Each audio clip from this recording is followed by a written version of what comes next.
Hello friend, welcome to my channel learn with सुमन।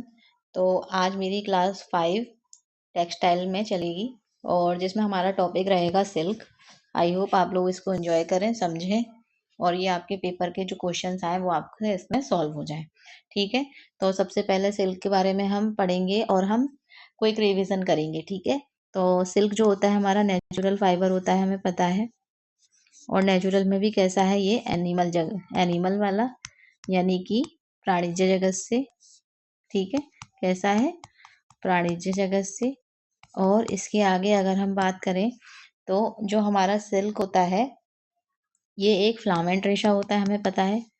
बाकी सारे जितने भी नेचुरल फाइबर्स थे वो सारे स्टेबल थे और ये सिर्फ एक सिल्क ऐसा है जो हमारा फिलामेंट है, जिसका मेजरमेंट किस में होता है, हमारा मीटर में होता है। ठीक है, इतना हमें पता है। अब सिल्क जो होता है इसकी प्राप्ति एक कीड़े से की जाती है। किससे की जाती है? एक कीड़े से की जाती है। और उस कीड़े का क्या नाम होता है? बॉम्बैक्स मोरी होता है। ठीक है, ये हमें पता होता है। और जो बॉम्बैक्स मोरी होता है वो क्या खाता है? वो खाता है शहतूत की पत्ती। शहतूत की क्या खाता है? पत्ती, यानी कि जिसको हम इंग्लिश में क्या कहते हैं? Mulberry leaf. मलबरी लीफ कहते हैं। ठीक है, इसको ये खाता है। कौन खाता है? Bombyx mori. और इसे खाता है, इसी पेड़ पर ये रहता है। ठीक है, तो ये हमारा कीड़े का नाम क्या है? Bombyx mori. और कौन से उस पे पेड़ पर रहता है? शहतूत के पेड़ पर। खाता भी वो शहतूत की पत्ती यानी कि मलबरी लीफ को खाता है। तो और जो हमारा रेशम का जो पालन होता है ना, रेशम की जो स्टडी होती है या फिर रेशम का पालन, उसको हम क्या कहते हैं? रेशम यानी कि सिल्क के पालन को क्या कहते हैं? सेरी कल्चर कहते हैं। क्या कहते हैं? सेरी कल्चर के नाम से हम जानते हैं इसको। ठीक है, अब इसमें और आगे बढ़े तो हमारा जो रेशम हमें मिला कैसे था, इसके बारे में हम थोड़ा सा जानते हैं। तो जो रेशम का जन्मदाता देश कौन है? हमारा चीन है। रेशम का जन्मदाता देश हमारा कौन सा है? चीन है। और चीन में भी किसको माना जाता है? किस की वजह से ये हमारी रेशम की देवी किसे कहा जाता है? तो रेशम की जो देवी है ये कहा जाता है शी लिंग। शीलिंग ची को रेशम की देवी कहा जाता है।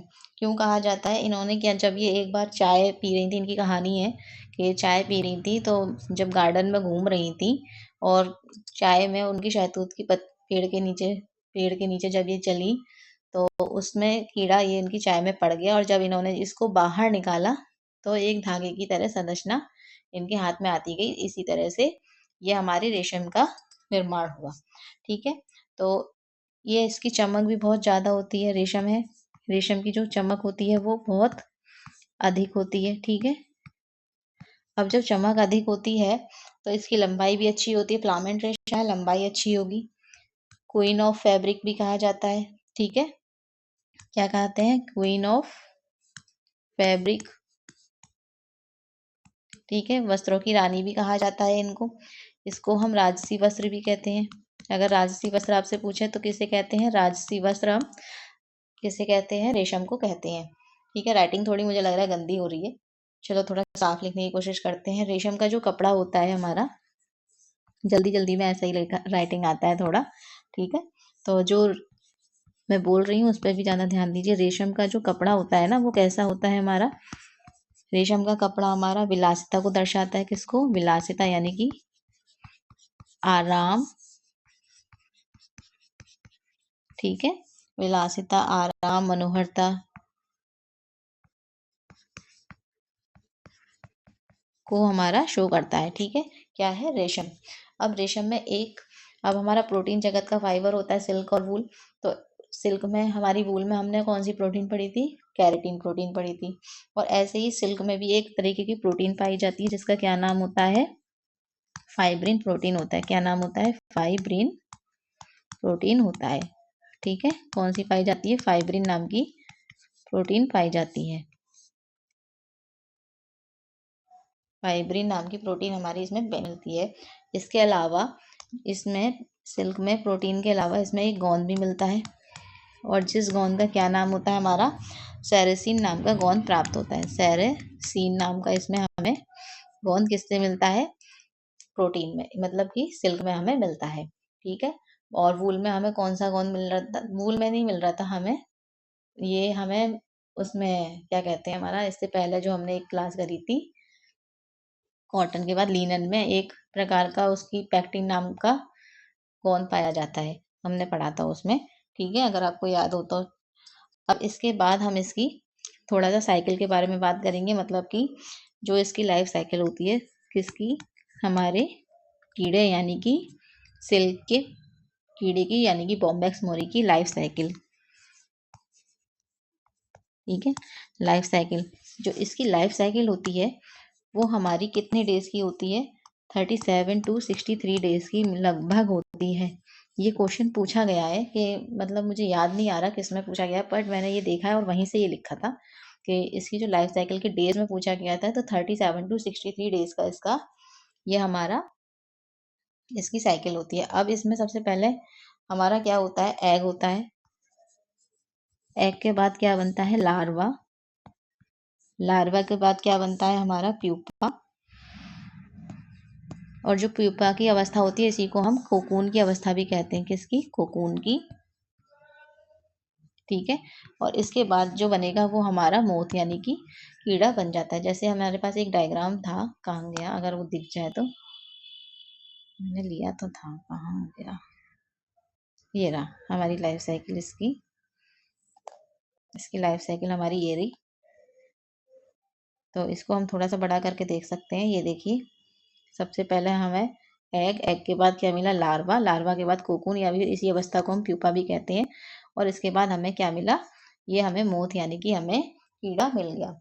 अब जो हमें बेस्ट उसकी प्राप्ति होती है, यानी कि धागा या सिल्क कह लो, जो बेस्ट मिलेगा वो हमें कोकून की अवस्था में मिलेगा। किसकी अवस्था में? कोकून की अवस्था में हमें सिल्क की प्राप्ति होती है। अच्छा वाला जो रील्ड वाला सिल्क मिलेगा, लेकिन जो स्पन वाला मिलेगा वो हमें मोथ की अवस्था में मिलेगा। स्पन माने भी कटा हुआ, यानी कि जब इसमें से कीड़ा बाहर निकलेगा, तो अगर कीड़ा जब बाहर निकलता है तो वो, अब सिल्क के जो धागे होते हैं वो पहले तो एक साइड जैसे निकलता जाएगा, लेकिन फिर उसमें कुछ टुकड़े निकलते जाएंगे, यानी कि कटा फटा जो मिलेगा उसे कहते हैं स्पन।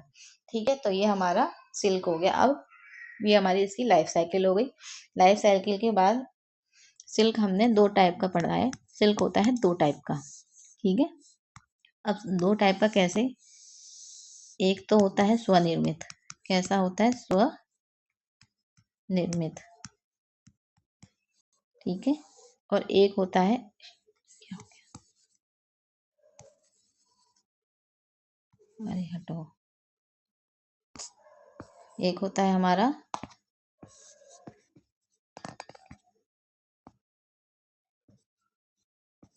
स्वनिर्मित। ठीक है, और एक होता है हमारा यानी कि उत्पादित। उत्पादित मतलब जैसे हम खुद से कर रहे हैं, खुद से पालन कर रहे हैं। और स्वनिर्मित जो किसी भी पेड़ पे, किसी पे भी तो नहीं होता है, लेकिन जो खुद से हमें पेड़ों पे अपने आप मिल जाती है, उसे कहते हैं हम स्वनिर्मित।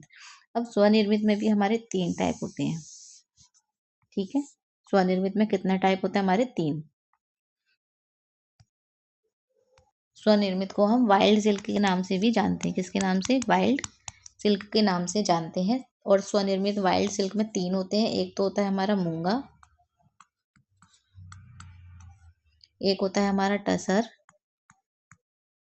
और एक होता है हमारा अरंडी। ठीक है, तो ये हमारे तीन सिल्क होते हैं। अब इसमें उत्पादित जिसको हम खुद से उगा रहे हैं, तो उसको मतलब उत्पादित। अब उगा क्या? कीड़ा है तो खुद से उगा रहे हैं, तो इसमें होता है हमारा रील्ड, जिसको हम लपेटा सिल्क भी कहते हैं। लपेटा सिल्क, या फिर इसको हम रील्ड सिल्क के नाम से भी जानते हैं। और एक होता है हमारा स्पन सिल्क। स्पन यानी कि कटा सिल्क। ठीक है, इसके नाम से भी जानते हैं। अब इसमें क्या, थोड़ा सा इसके बारे में हम पता कर लेते हैं कि सबसे पहले क्या है हमारा स्वनिर्मित में मूंगा सिल्क। अब जो मूंगा है ना, तो ये मूंगा सिल्क हमें कहाँ मिलता है? इसका रेशा जो होता है वो गुड क्वालिटी का होता है। सबसे पहले हम ये बात करेंगे, इसका जो रेशा हमें मिलेगा वो गुड क्वालिटी का मिलेगा। इसके आगे अगर हम थोड़ा सा बात करेंगे तो ये हमें मिलता है ओक के पेड़ पे। इसके ओक का एक पेड़ होता है, उस पे ये हमें मिलता है। ठीक है, और ये हमारा कहाँ कहाँ पाया जाता है? ये चीन, भारत और पूर्वी देशों में ये पाया जाता है। कौन सा? पूर्वी देशों में। ठीक है, कौन सा पाया जाता है? मूंगा सिल्क पाया जाता है। ठीक है,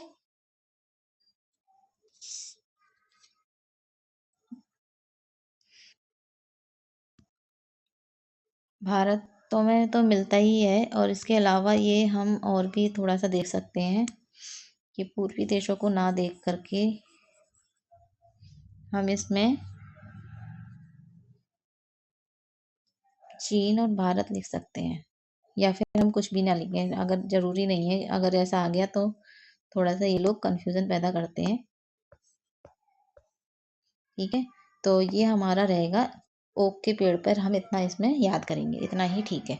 और ओक के पेड़ पर इसका अगर हम कलर पूछते हैं तो कलर अगर आता है तो ये पीले रंग का होता है। ठीक है, ऐसा होगा हमारा, पीले रंग का होगा। और इससे जो हमें रेशम की प्राप्ति होगी वो कैसी होगी?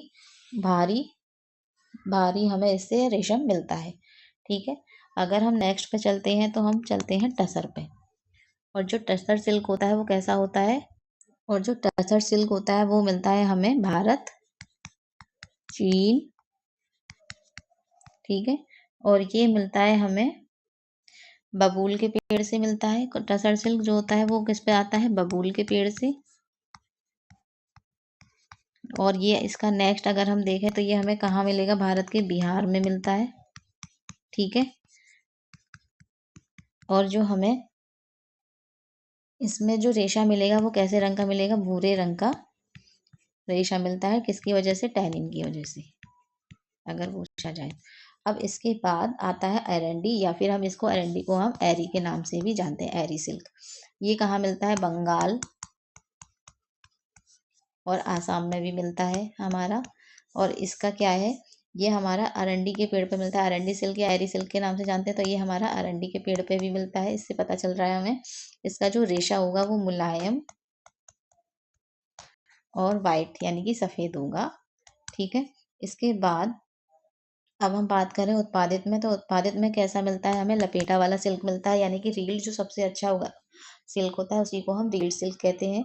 इसकी जो लंबाई होती है ना, इसकी जो लेंथ होगी वो होगी 300 से 1800 मीटर तक इसकी लेंथ होती है, अगर पूछी जाए तो। इसका जो क्वालिटी अच्छी होगी, क्वालिटी तो हमें पता ही है, गुड होगी इसकी, है ना, रील्ड है।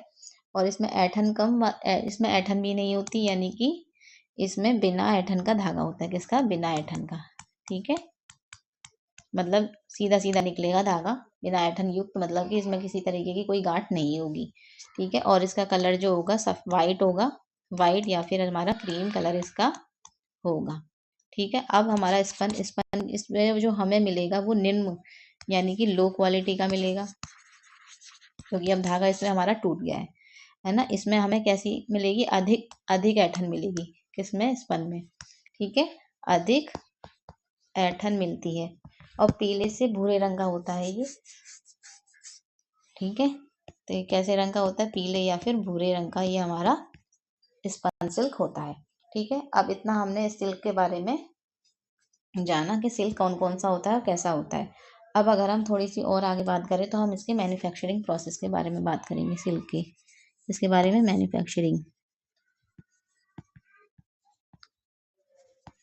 Manufacturing process of silk. तो सबसे पहले अगर हम इसमें बात करें मैन्युफैक्चरिंग प्रोसेस के बारे में, तो सबसे पहले हमें क्या करना होता है? शॉर्टनिंग करनी होती है। क्या करनी होती है? हमें शॉर्टनिंग करनी होती है। इस चीज़ की? सिल्क की। सबसे पहले हम शॉर्टनिंग ऑफ कोकून करेंगे, क्योंकि कोकून से मिल रहा है, तो सबसे पहले हम शॉर्टनिंग और कोकून करेंगे। ठीक है, फिर इसके बाद हम क्या करेंगे? स्काउरिंग करेंगे। स्काउरिंग का प्रोसेस हमारा ऊन की सफाई में भी हो रहा था, वूल में भी हो रहा था। फिर इसके बाद हम तीसरे नंबर पे क्या करेंगे? ब्रशिंग करेंगे। इसके बाद स्पिनिंग करेंगे। इसका इतना ज़्यादा हमारा प्रोसेस नहीं है। ठीक है, फिर इसके बाद हम इसमें क्या करेंगे, डिगमिंग करेंगे। इसमें एक प्रक्रिया अलग होती है, डिगमिंग की प्रक्रिया कहते हैं जिसको। और डिगमिंग में हमारा क्या होता है, गोंद गोंद को हटाना। ठीक है। फिर इसके बाद हम इसमें ब्लीच कर देंगे और फिर ड्राइंग। ठीक है। फिर इसके बाद हम इसमें डाइंग करेंगे और डाइंग के बाद हम इसमें प्रिंटिंग, और प्रिंटिंग के बाद हम फिनिशिंग। ठीक है। तो सबसे पहले हम क्या करते हैं, अगर हम इसमें आगे बढ़ें तो शॉर्टनिंग ऑफ कोकून, कोकून की हम क्या करते हैं, छटाई। किसकी करते हैं, छटाई। छटाई करते हैं। और छटाई जो की जाती है वो किसके आधार पर की जाती है, लंबाई, गुण, रंग के आधार पर इसकी छटाई की जाती है। ठीक है। अब इसके बाद स्काउरिंग में हम क्या कर रहे थे, उसमें भी हम गंदगी हटा रहे थे, सफाई कर रहे थे। तो इसमें भी हम इसमें अनवांटेड गम हटाएंगे, स्काउरिंग में भी हम सफाई करेंगे। ठीक है। तो स्काउरिंग में सफाई हो गई। शुद्धिकरण किया जाता है, गर्म पानी और साबुन में रखा जाता है, फिर गर्म हवा से इसको सेका जाता है और उसके अंदर के ताकि कीड़े मर जाए और साथ ही कौन जो होगा वो नरम हो जाएगा। स्काउरिंग की प्रोसेस में हम इसमें सफाई लिख देते हैं, इतने से ये हो जाएगा। ठीक है। अब इसमें हम ब्रशिंग करते हैं, ब्रश करते हैं जिससे कि ऊपर की परत हट जाती है। अब ब्रशिंग जब हमने करी तो ऊपर की परत हट गई। इसकी ऊपर वाली परत को हटाने के लिए हम क्या करते हैं, ब्रशिंग करते हैं। फिर स्पिनिंग यानी कि कटाई, हमें पता है कटाई होती है। और इसमें एक प्रोसेस होता है कटाई के बाद, डिगमिंग। डिगमिंग क्या होता है, डिगमिंग हमारा एक गोंद हमें पाया जाता है इसमें, सिल्क में। हमने पढ़ा था सिल्क में गोंद पाया जाता है। ठीक है। अब उस गोंद को हटाने की प्रक्रिया को ही हम क्या कहते हैं, डिगमिंग के नाम से। तो गोंद को हटाने वाली प्रक्रिया को ही हम डिगमिंग के नाम से जानते हैं। अब गोंद कौन सा था हमारा, सेरासिन नाम का गोंद इसमें पाया जाता है। अब गोंद को हटाने के लिए क्या किया जाता है, इसमें डिगमिंग की प्रक्रिया यानी कि गर्म पानी में डाला जाता है, रखा जाता है जिससे सेरासिन नरम होकर पानी में मिल जाए। ब्लीच किया जाता है। ब्लीच कौन सा किया जाता है, हाइड्रोजन परऑक्साइड या सल्फर डाइऑक्साइड नाम की किया जाता है। कौन सा ब्लीच किया जाता है, हाइड्रोजन परऑक्साइड,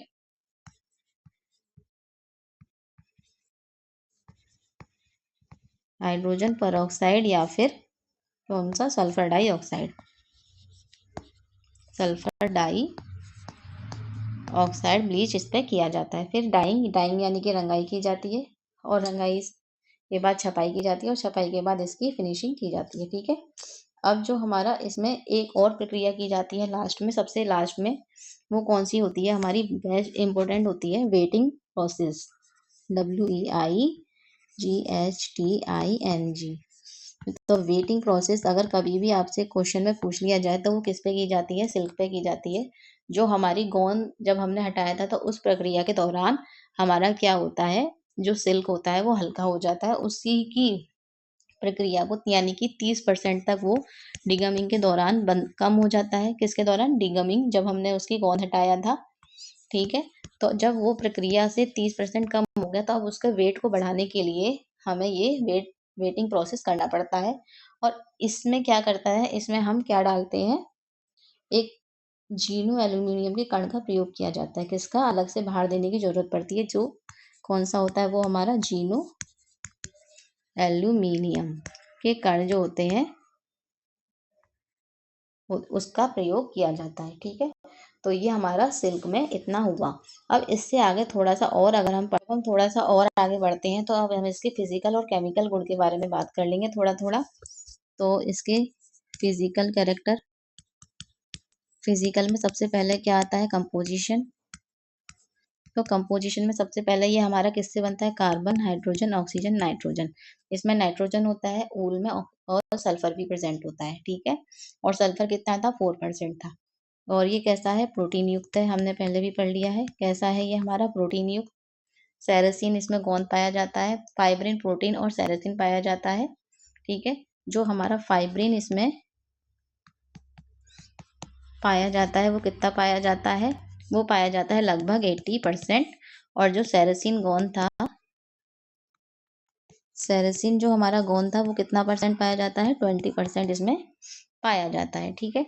अब इसमें क्या होता है, ये हमारा इसका रंग जैसे कैसा होता है, उज्जवल होता है। ठीक है, पीला सफेद होता है, पीला भी होता है, वाइट भी होता है। और ये हमारा ताप का कैसा है, ये कुछ अलग है। ठीक है, इन्हें हमें गर्मी के मौसम में ये हमें नहीं पहननी चाहिए। गर्मी के मौसम में हमें कॉटन या लिनन पहनना चाहिए।